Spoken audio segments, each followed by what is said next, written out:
भूमि पंजीकरण एक महत्वपूर्ण कानूनी प्रक्रिया है जो संपत्ति के स्वामित्व को वैध बनाती है।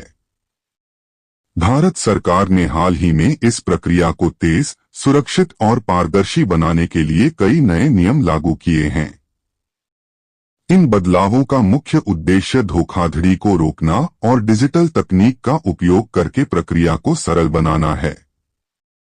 इस लेख में हम दिल्ली, उत्तर प्रदेश, बिहार, झारखंड, ओडिशा और पश्चिम बंगाल में भूमि पंजीकरण प्रक्रिया और नए नियमों के बारे में विस्तार से जानकारी देंगे। भूमि पंजीकरण क्या होता है? भूमि पंजीकरण का मुख्य उद्देश्य संपत्ति के स्वामित्व को कानूनी रूप से मान्यता देना होता है।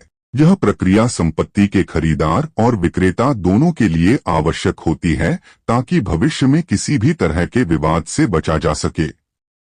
नए नियमों के तहत डिजिटल माध्यमों का उपयोग करके प्रक्रिया को पहले से तेज और सुरक्षित बनाया गया है। भूमि पंजीकरण प्रक्रिया में हुए 4 बड़े बदलाव। 2025 के नए नियम।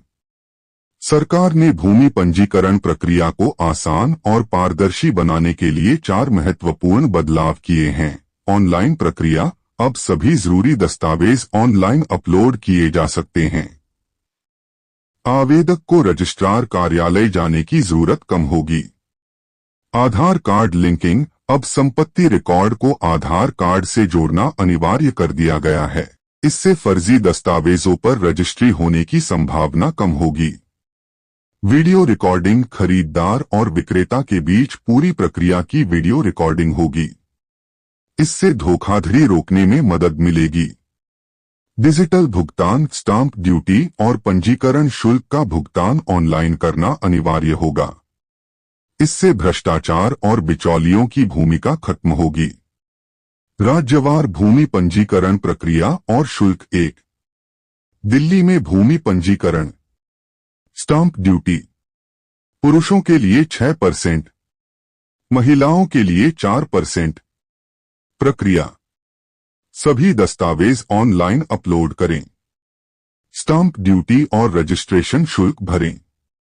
बायोमेट्रिक सत्यापन करवाएं। डिजिटल प्रमाण पत्र प्राप्त करें। 2. उत्तर प्रदेश में भूमि पंजीकरण। स्टाम्प ड्यूटी 7% तक हो सकती है। प्रक्रिया। आवश्यक दस्तावेज तैयार करें। ऑनलाइन आवेदन करें। स्टाम्प ड्यूटी भरें। बायोमेट्रिक सत्यापन के लिए अपॉइंटमेंट लें। 3. बिहार और झारखंड में भूमि पंजीकरण। बिहार में महिलाओं को स्टाम्प ड्यूटी पर छूट मिलती है।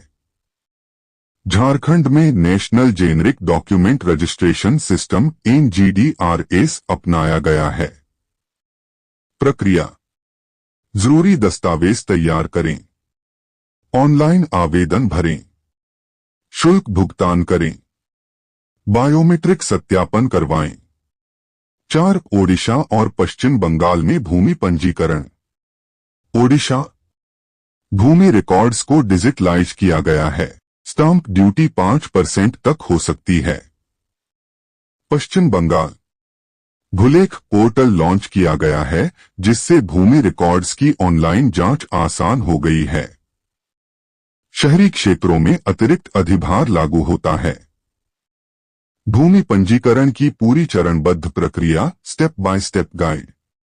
1. दस्तावेज तैयार करना। भूमि पंजीकरण के लिए निम्नलिखित दस्तावेज तैयार करने होंगे। आधार कार्ड, पैन कार्ड, बिक्री विलेख, सेल डीड, गैरभार प्रमाण पत्र, नॉन इनकम्बरेंस सर्टिफिकेट, राजस्व रिकॉर्ड्स, नगर पालिका कर रसीदें, म्युनिसिपल टैक्स रिसीट्स। 2. शुल्क भुगतान। स्टाम्प ड्यूटी और पंजीकरण शुल्क का भुगतान ऑनलाइन करें। भुगतान की रसीद संभाल कर रखें। 3. ऑनलाइन आवेदन जमा करना। 3. ऑनलाइन आवेदन जमा करना। सरकार के आधिकारिक पोर्टल पर लॉगिन करें। आवश्यक दस्तावेज अपलोड करें। फॉर्म भरें और सबमिट करें। 4. बायोमेट्रिक सत्यापन। आधार कार्ड आधारित बायोमेट्रिक सत्यापन पूरा करें। यह प्रक्रिया अब ऑनलाइन या रजिस्ट्रार ऑफिस में हो सकती है। 5. डिजिटल प्रमाण पत्र प्राप्त करें। सफलतापूर्वक पंजीकरण होने के बाद डिजिटल प्रमाण पत्र डिजिटल सर्टिफिकेट डाउनलोड करें। नए नियमों के लाभ। पारदर्शिता, वीडियो रिकॉर्डिंग और आधार लिंकिंग से धोखाधड़ी की संभावना कम होगी। समय की बचत, अब लंबी कतारों में खड़े होने की जरूरत नहीं होगी। सरकार की आय में वृद्धि, डिजिटल भुगतान से राजस्व संग्रह बढ़ेगा। निष्कर्ष, भारत सरकार द्वारा लागू किए गए नए भूमि पंजीकरण नियम 2025 ने इस प्रक्रिया को तेज, सुरक्षित और पारदर्शी बना दिया है। डिजिटल तकनीक के उपयोग से न केवल खरीदारों और विक्रेताओं को लाभ होगा, बल्कि सरकार के लिए भी राजस्व बढ़ाने का यह एक अच्छा माध्यम साबित होगा।